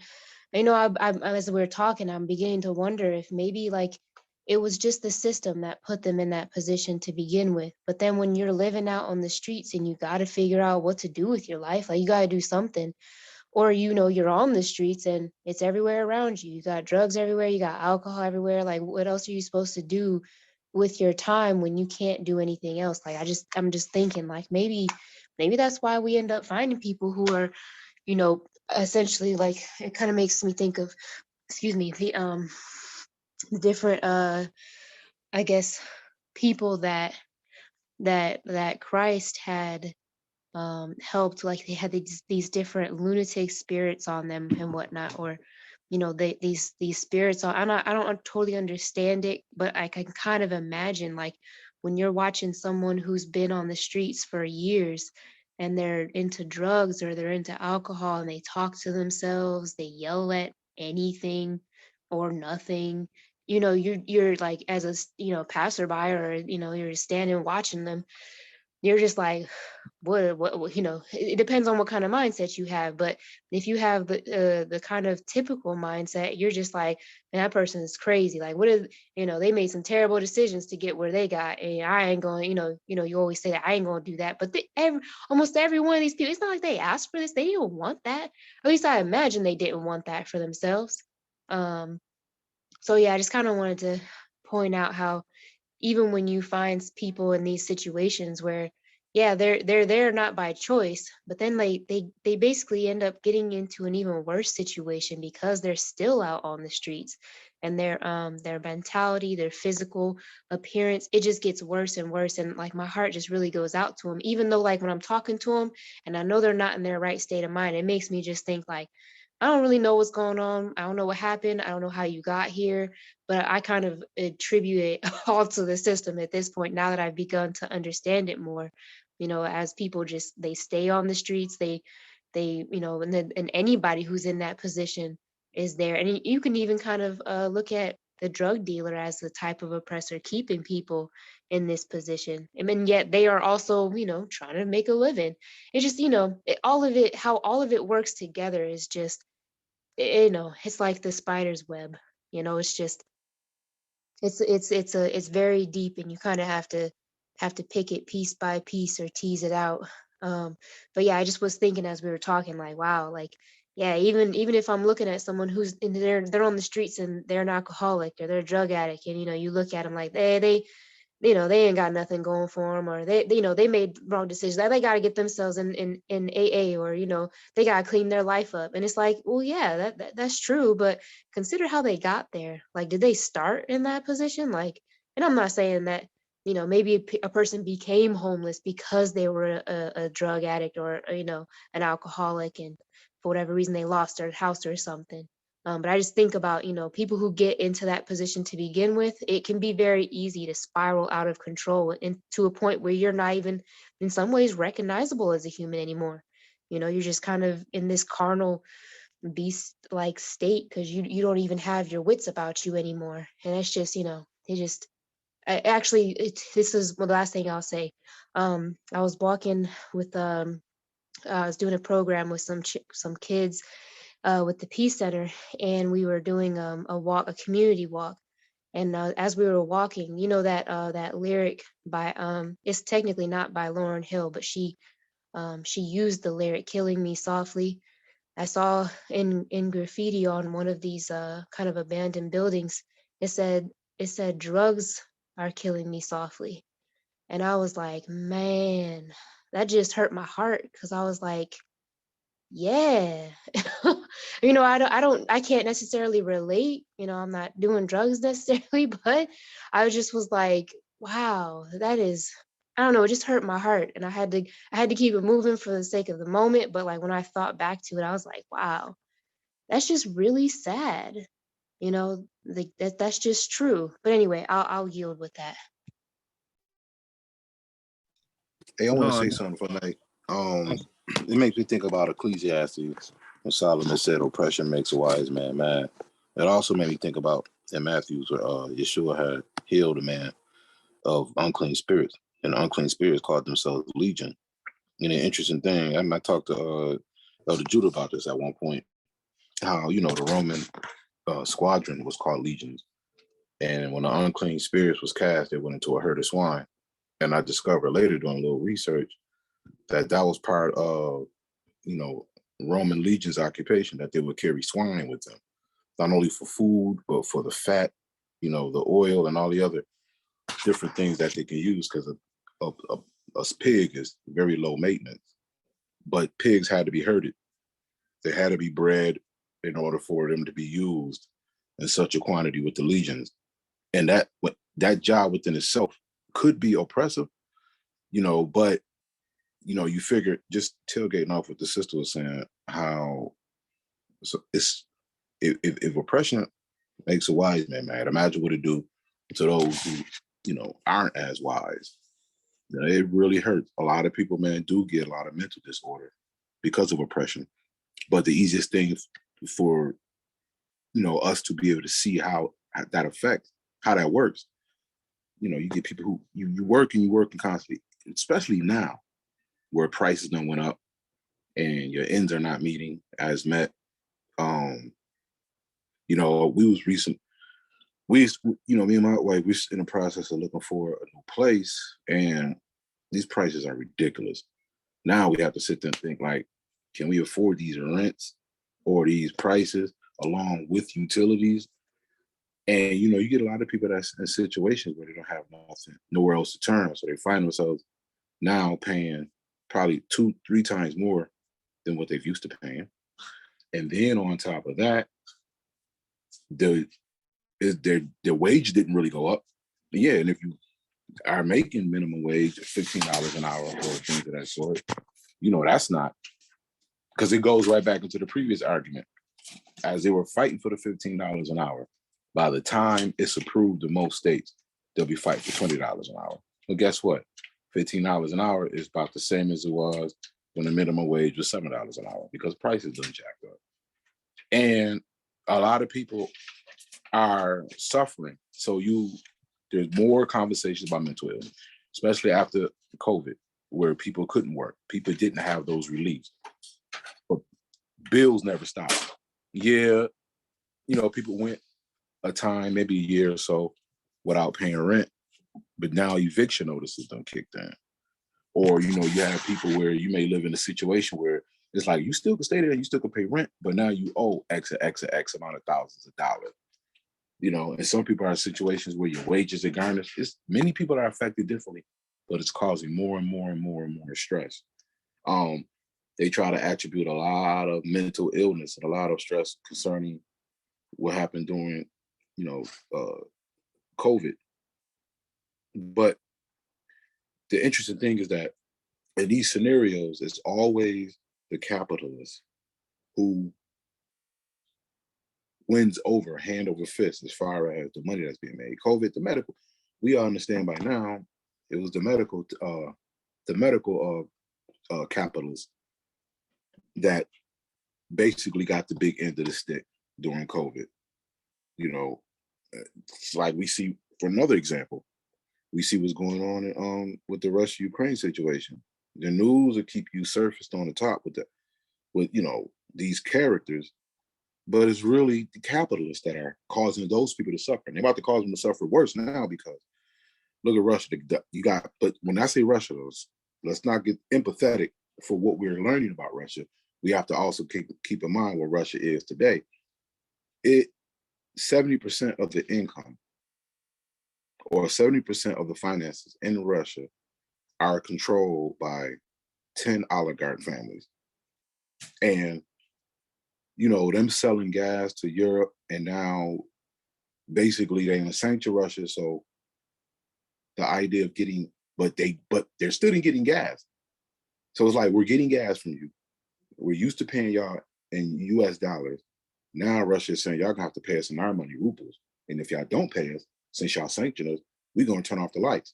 Instead of making a compromise, the capitalists are saying, nah, the people just gonna have to end up paying more. But we're gonna have to start importing liquid natural gas from the United States and other places. But it's the capitalists. It's the capitalists in the West who's controlling the liquid natural gas. And all of the other capitalist investors in Europe that benefits from this. But who suffers the most? It's the regular people. Right now, what we do know is, according to what I've been reading, is that the people are going to suffer financially. But then that's going to cause other problems as well. And the infighting and the wars that's going on doesn't really help the cause. So you see these situations happen where the oppressors steadily make money hand over fist. And they put this propaganda out here that all of this is being done. They like to distract you with all this other, we're going back to the brother mentioned earlier about dictators and autocrats, all of these different things, and we're fighting for these concepts. But at the end of the day, the only people that win hand over is the capitalists, and the people suffer. I was talking to somebody recently, and I told them, I said, don't get too caught up in characters. Don't get caught up in Putin. Don't get caught up in Zelensky. Don't get caught up in none of these guys. Understand that go back to the original point of before all of this other stuff came into play. It was all about the capitalists via natural gas and oil. So I just wanted to add those points and to add on to what you guys are saying, and also to get up what Shane was saying, because how does this affect the mentality of the regular folk? Even right now, with people being shifted and moved around and displaced, every time there's a crisis, be it war, be it some type of event, like David Harvey has this book. It's a good book. It's called The Enigma of Capital. And he began to explain how after the riots, consider that to be a crisis, riots and happening, burnt down, buildings, this, that, and the third. And what the capitalists do is they seize the opportunity. They shift people around, take these areas that's been burnt down, rebuild them, and you see investment companies buying out houses and reselling them. Same thing now, except the crisis wasn't a riot of people burning down buildings. The crisis was COVID. A lot of people lost houses, and a lot of people who lost businesses, like the smaller capitalists who might have suffered, maybe it was a bar owner or a small restaurant owner. They lost businesses, then they might have lost a house or lost some property. And who end up scooping it up? Me and Conrad Kevin been looking into a lot of these things. It's these investment companies. That's what we see right now. Even with us privately looking for homes, many of them are now, you have to call this management company, because all of these new houses, or all of these old houses, should I say, most of them aren't even owned by private landlords anymore. And all of these changes that where the capitalists begin to create these situations to make money hand over fist, the people's demise grow and grow and grow and grow and grow. Talk about killing somebody softly. But I yield.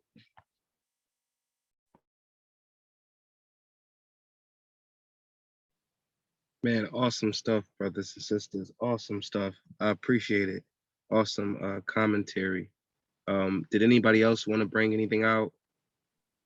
Yeah, just really quickly. Well, first I want to say that was an excellent point, Brother Nishan. But um, also, Brother Brian, you had said something earlier about the capitalists, like they don't not considering like the conditions people are in, single moms or people who have suffered mentally from the system they're in. And a verse came to my mind from Isaiah chapter 1 when he was speaking of the ruling class, and he said that the cause of the widow doth not come unto them, as in it appears to me, and even looking up that definition, like they don't even consider it. They don't really consider the condition she's in. That don't really matter to them. They don't perceive it as a problem. And the only time they're worried about her is if she's got a good land or a nice ox on her land, that to be pledged to them or that looks good to them. As Job was saying, when they took how they take the widow's ox for a pledge. So in just comparing that, yeah, there's a lot of single moms out there that they don't get the help, and just an example of that in the scripture when it talks about the widow, they're not concerned about her situation, what's going on with her, unless of course she has resources that appear attractive to them, in which case now they do care. What's your number? How much? Or just figure out a sneaky way to just take it up front, a violent way to do it. So yeah, just wanted to bring it up. When you mentioned the single mothers, and that came to my mind. I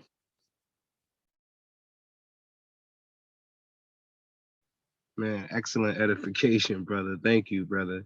I appreciate it, man. Thank you. Because what you call it, that's always something that comes to my mind. I mean, you see it so often. I'm not sure of anywhere else, but in Philadelphia, I mean, it's just almost like an influx. All the sisters complain about the same thing. Either the children's father is either incarcerated or dead or just not around. You know what I mean? And sisters is working. In my occupation, towing cars. Every sister that you tow car, I mean, they come in the truck, tears, bawling. You know what I mean, crying because of the same situation, working 2 and 3 jobs just to take care of their babies or whatever. And it's like the ends ain't meeting. You know what I mean? Stuff is just, and especially having car trouble on top of that, and this car, takes them from point A to point B. Is ultimately getting them to and fro work. But think about it, to have to stop. Let's put it in perspective, or let's put it in order. To have to put your car in the shop and pay for repairs, and while your car's in the shop getting repairs done to it, you have to still get to work. So that's bus fare, or Uber or Lyft, whatever you're doing. And Uber and Lyft ain't cheap. I mean, especially if you're commuting in the morning. Whereas though how it's done on Lyft, if you're commuting in the morning where it's like a lot of traffic, Lyft increase the rate a little bit, almost like 2 to 3%. So what you'll pay for a Lyft on the weekend, you pay almost double on the weekday, the work week. You know what I mean? So they may not get their car back for a week or two. So for those 2 weeks, they got to take Lyft and Uber. And not to mention go and get the kids from daycare if they can't have their grandmother or so and so to go and do it. So it's a lot on people out here. And I'm just using that example because there's many other examples. I know a lot of brothers. My brother takes care of his children. He's a single parent, but it's a lot of different situations. And I think again, studying the world and studying different positions of peoples and circumstances, we start to have better arguments, or we start to become more knowledgeable about what's actually going on. It helps us in our dialoguing, because people say, hey man, they just ain't out there quoting scriptures. They really see where we coming from. See, it's a difference when you're on the street corner telling everybody to repent and get off drugs and stop doing like Elder Judah always tells us. But when you're going out there and you're actually, I understand your issues. You know what I mean? I understand what's going on. Like Sister Shayna was saying, it's systematic, not sometimes, but it's systematic in a way of what we see people out here addicted to drugs and alcoholism. They're not just out here for no reason. I mean, think about it. Even to lose your house, well, You wouldn't lose your house in the kingdom of God if there's no privatization of land. So even, no matter what was going on with you, because some people, I've heard testimony, some people just lost their mind. They wife may have passed away, or their children deserted them and stopped, dealing with them. They lost their mind. Some people are war veterans and just lost their mind, PTSD, post-traumatic stress disorder, all kind of different. They lost their minds. They lost their house. They had nobody, no kids and no children around them to even take over the properties or doing that. So everybody outside that's tripping and, or we would say bugged out, they ain't there because they want to be. It's different circumstances, but by us studying and by us considering all these things, we start to be more well-rounded.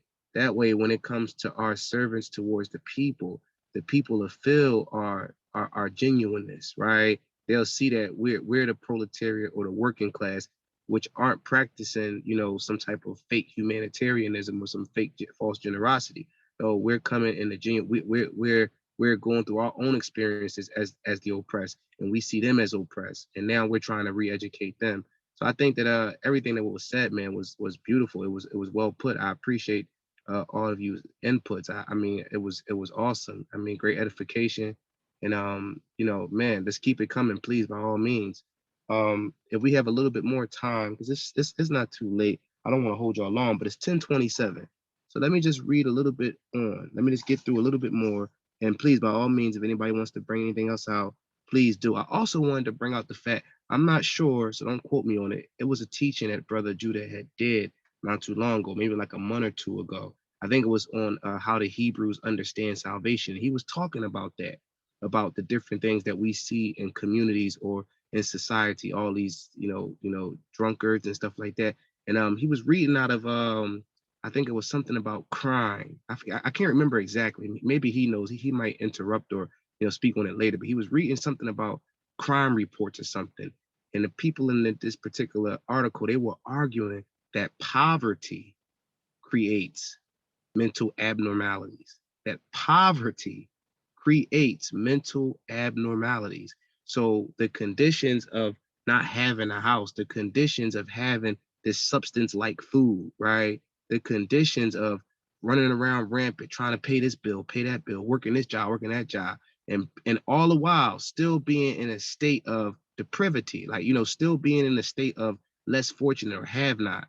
This poverty is what creates the mental abnormalities, which leads the person to the alcohol, to the drugs. And I mean, Brother Nishan, he took the lesson right out of my mouth when it was at the school we did a lesson, Elder Judy did a lesson on Yahuwah against the Imperial Legion.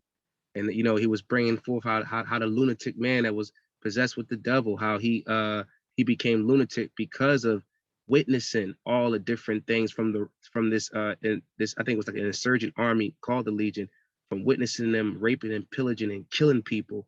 That suffered him to become a lunatic because he saw all the things. So some people are the same way, like these guys that come back from war, PTSD.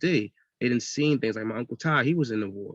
He was in I believe War II, maybe. I'm not sure. I think it was World War II. No, I think Vietnam.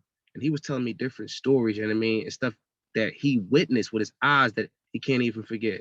I mean, even still to this day, he's 63 years old. Wake him up out of his sleep, he cannot forget. You know what I mean? So we don't know the different types of issues because of the capitalists, wanting to take all other people's lands and resources, and they put us in these conditions, and the capitalists wanting to rule and dominate. What kind of effect that it has on us? Of course, it creates poverty, but with these other circumstances that we see in society, the so-called drunkard or the beggar or the so-called drug abuser, we don't know how they got to that point. We don't know how anybody that's living whatever life that they're living in. Even we see people hoarding stuff in their house and they got a bunch of trash and stuff in their house and all kind of. We don't know how these people got to that point. But it would behoove us to study, right? To study the world. That way, when we come outside, when we start to engage with the public with our message, the people feel as though these are the servants of God. How do we know? Because the message that they bear, they understand. And I mean, they're not condemning the people. They're showing the people how to repent. They're showing the people what change is. So I think that everything what was said, I appreciate it, comrades. Very edifying. And again, I'm going to continue on a little bit. But if there's anything you guys want to say, interrupt, please, by all means. Okay, so getting back into it, it reads at the bottom of pages 33. It says, The pleasure in complete domination over another person or another animate creature is the very essence of the sadistic drive. Another way of formulating the same thought is to say that the aim of sadism is to transform a man into a thing, something animate into something inanimate, since by complete and absolute control, the living loses one essential quality of life, freedom. Sadistic or sadistic love is a perverted love, a love of death, not of life. One of the characteristics of the oppressor consciousness and its necrophilic view of the world is thus sadism. As the oppressor's consciousness. It reads, in order to dominate, tries to deter the drive to search, the restlessness, and the creative power which characterizes life. It kills life more and more. The oppressors are using science and technology as unquestionably powerful instruments for their purpose. The maintenance of the oppressive order through manipulation and repression. The oppressed as objects, as things, have no purposes except those their oppressors prescribe for them. Given the preceding context, another issue of inaudible importance arises. The fact that certain members of the oppressor class join the oppressed in their struggle for liberation, thus moving from one pole of the contradiction to the other. Theirs is a fraudulent role and has been so throughout the history of this struggle. It happens, however, that as they cease to be exploiters or indifferent spectators or simply the heirs of exploitation and move to the side of the exploited, they almost always bring with them the marks of their origin, their prejudices, and their deformations, which include a lack of confidence in the people's ability to think, to want, and to know. Accordingly, these adherents to the people's cause constantly run the risk of falling into a type of generosity as malefic as that of the oppressors. The generosity of the oppressors is nourished by an unjust order, which must be maintained in order to justify that generosity. Our converts, on the other hand, truly desire to transform the unjust order, but because of their background, they believe that they must be the executors of the transformation. They talk about the people, but they do not trust them. And trusting the people is the indispensable precondition for revolutionary change. A real humanist can be identified more by his trust in the people, which engages him in their struggle, than by 1,000 actions in their favor without that trust. Those who authentically commit themselves to the people must re-examine themselves constantly. This conversion is so radical as not to allow of ambiguous behavior, to affirm this commitment, but to consider oneself the proprietor of revolutionary wisdom, which must then be given to or imposed on the people, is to retain the old ways. The man or woman who proclaims devotion to the cause of liberation, yet is unable to enter into communion with the people, whom he or she continues to regard as totally ignorant, is grievously self-deceived. The convert who approaches the people but feels alarm at each step they take, each doubt they express, and each suggestion they offer, and attempts to impose his status, remains nostalgic towards his origins. Conversion to the people requires a profound rebirth. Those who undergo it must take on a new form of existence. They can no longer remain as they were. Only through comradeship with the oppressed can the converts understand their characteristic ways of living and behaving, which in diverse moments reflect the structure of domination. One of these characteristics is the previously mentioned existential duality of the oppressed. who are at the same time themselves and the oppressor whose image they have internalized. Accordingly, until they concretely discover their oppressor and in turn their own consciousness, they nearly always express fatalistic attitudes towards their situation. Before I continue, did anybody want to bring something out so far what was read? The last 2 pages?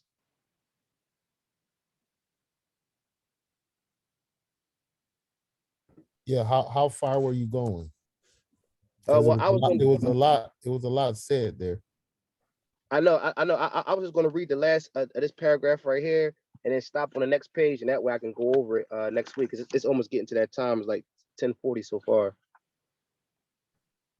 Okay, I got you. Okay, Okay. So yeah. All right. did you want to bring out something, Elder?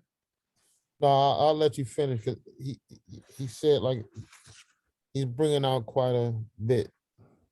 So you think I should just hold it right there, and then we can conclude it next week? Bring out some information on it. Well, me myself, I'm saying. Yeah, I mean you was gonna do that anyway, so you can go ahead and go as far as finish. Just got that last paragraph on on this page. Okay. Yeah. Yes, sir. Yes, sir. Yes, sir. Yes, sir. So it reads, the peasant begins to get courage to overcome his dependence when he realizes that he is dependent. Until then, he goes along with the boss and says, "What can I do? I'm only a peasant." When superficially analyzed, this fatalism is sometimes interpreted as docility. That is a trait of national character. Fatalism in the guise of docility is the fruit of an historical and sociological situation, not an essential characteristic of a people's behavior. It almost always is related to the power of destiny or fate or fortune, inevitable forces, or to a distorted view of God. Under the sway, of magic and myth, the oppressed, especially the peasants who are almost submerged in nature, see their suffering, the fruit of exploitation, as the will of God, as if God were the creator of this organized disorder. Submerged in reality, the oppressed cannot perceive clearly the order which serves the interests of the oppressors whose image they have internalized. Chafing under the restrictions of this order, they often manifest a type of horizontal violence, striking out at their own comrades for the pettiest reasons. And that will conclude this evening because, like Elder was just saying, there's a lot said. There's a lot said in a few of these pages, but mainly the last 2 pages. And I see where things were said. That I don't want to, basically disrespect Mr. Freire by trying to just, talk about it freely. It's best if, at least for me to go back and really digest everything was said along with definitions and bring out what was said and try to get more clarity on it. So, God willing, next Thursday, I'll do that as a part of my recap, and then we'll continue on. But for this evening, I'll conclude the reading right there. Did anybody want to bring something out?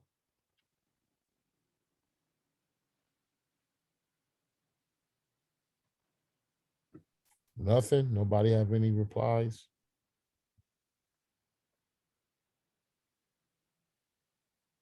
Okay. Yeah, it's some interesting things that he's bringing out that I think would be helpful to go back over. It just depends, it's a lot of stuff. It just depends on what catches people's interest. So, you looking back over it and seeing what you might want to bring to the table. The probably doesn't necessarily have to be discussed, but what sticks out is the sadism and the necrophiliac and this obsession with cruelty and death And I definitely think that's manifested in many ways we've been taught. Usually the cruel person, the vile person, definitely is glorified. And it's also interesting on one end, this fascination with death, to murder, to even be murdered. These psychologies, this forms of mental illnesses definitely manifests itself in different ways. You can see it among all different facets of the society. It's really something to analyze and to think about it is helpful to understand and assess our situation, and knowing what to pray for, knowing what the skill to pray for, to what to overcome, but to recognize this, praying for gifts, because this is heavy. This psychology that have set in. Some people glorify dying. They imagine their own funerals, who they can murder, who they can kill. I think another thing, what he brought out here probably could be also some stuff discussed on Wednesdays. You all were bringing out some points that can be discussed, as far as the conditions of the poor, the drug abuse, that cycle of violence. And again, it reminds me of social murder. And to discuss these things, I think also will be helpful. As we read through, it should also give us ideas for the Wednesday. Because a lot of stuff that you all brought out really needs to be, if it can't be in written form, or it could be in written form, video or discussions, to continue to have these discussions. Right now it's coming out organically, but it's something to revisit. It's news to hear. Like when you're saying that you have the single mother, she's caught in this violence of these damn machines, with planned obsolescence, and that's sucking her. She's almost working for the machine, or people, almost working for their vehicles, and trying to feed a family, trying to take care of children. This stuff needs to be brought to the forefront, to begin to. I'm sure all these people who I'm gonna close with this, but what makes me think of it, because sometimes I surf on YouTube, and this was some time ago, and I hear, the big talk of the idealism of Christ coming soon. And it was one of the guys who, I think he broke off in the GOCC, but he's sort of one of the Mormon Israelite kind of peoples. And he get on there, he do his different sermons and stuff like that. But I won't say he did. He just stopped them. He broke out in tears. And all of the stuff he was saying about whatever his lesson was about, that led him briefly to talk about the cost of food.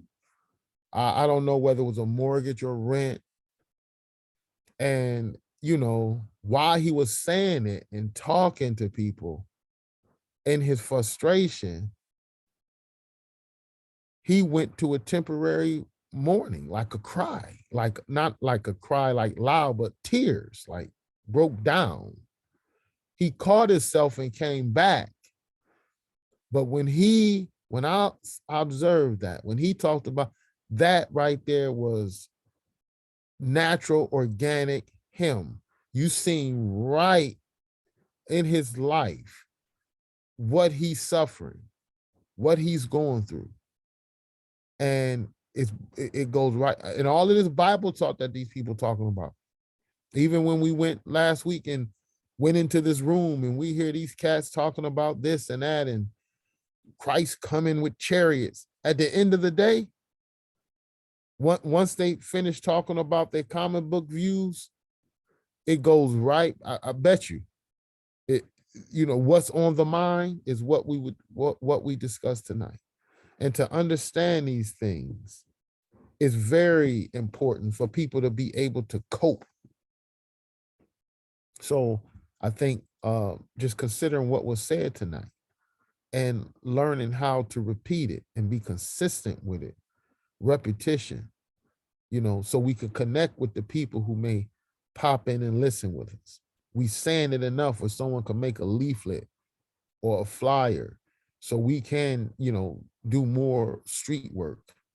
So, just consider what was said. And I think coming up, brother, you look over, all of us look over and add to the conversation. I don't think this should be rushed. Okay, the goal isn't necessary. I mean, goal is to complete the book, but the primary goal is to understand it. So, we're not here to rush to say we read it. No, we're here to learn. So, take the time, all of us, read and study, because the more we do it and the more we talk about it, again, it's training. Hearing everyone talk about it and formulate ideas from what they have read. This is a part of the training. And this training we're going to take to the street, God willing, and we're going to take to other aspects of social media. So with that, I'll yield and turn it over to my brother.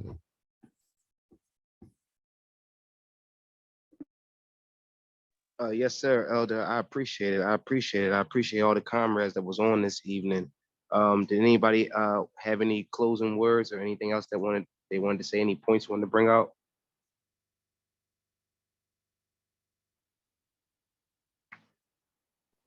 Shalom. Hey, can you hear me? Yes, sir, brother. Go ahead. Go ahead, brother. Yes, sir.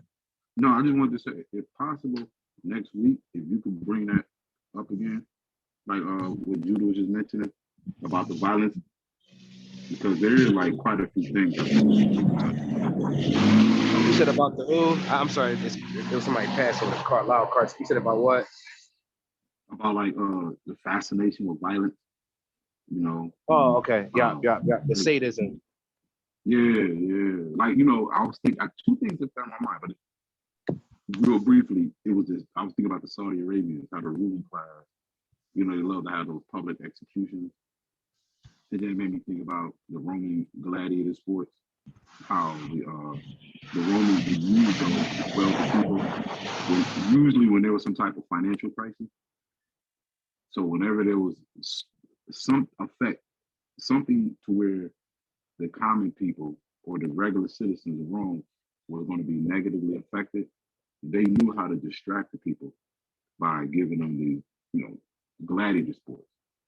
And I'm just thinking about that, like this fascination with death, all the way down to how people in our youth, and even, guys like my age, because I'm only in my 40s, but how like in a hip hop world, what you grew up in, everybody pretty much idolized Notorious, Big, and Tupac. But I'm thinking about this because they both made albums fascinated with death.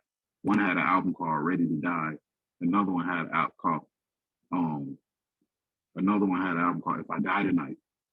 And they literally talked about their own death and different things of that sort. Biggie had a song called Suicidal Thoughts, where he played out a song like he killed himself, this, that, and the third. But these are considered the greats. Nobody could say anything wrong about these guys.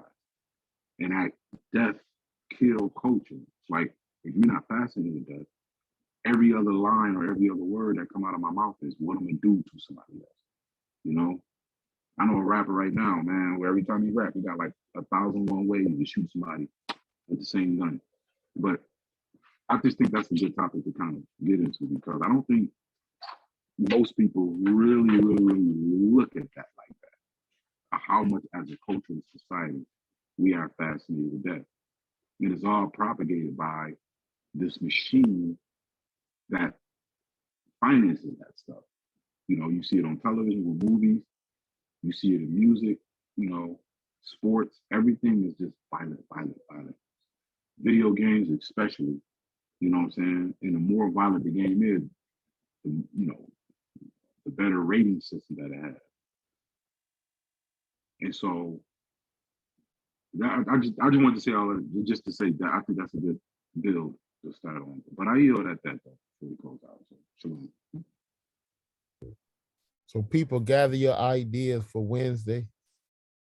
God allow us, we trying to use that. God willing, we will use that time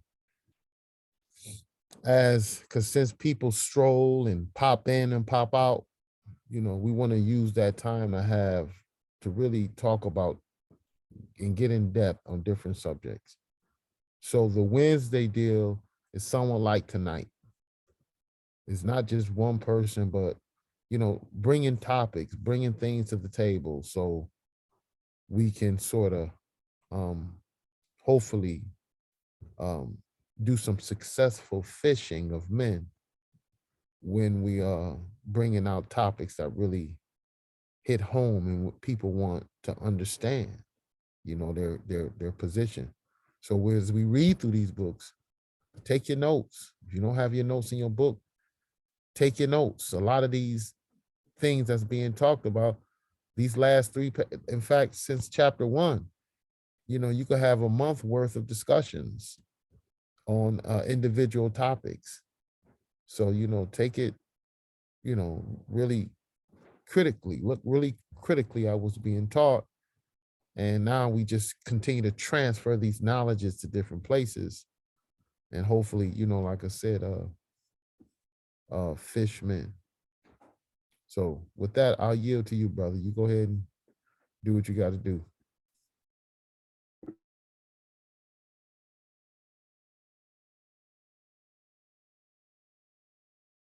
Yes, sir, Elder. I appreciate it.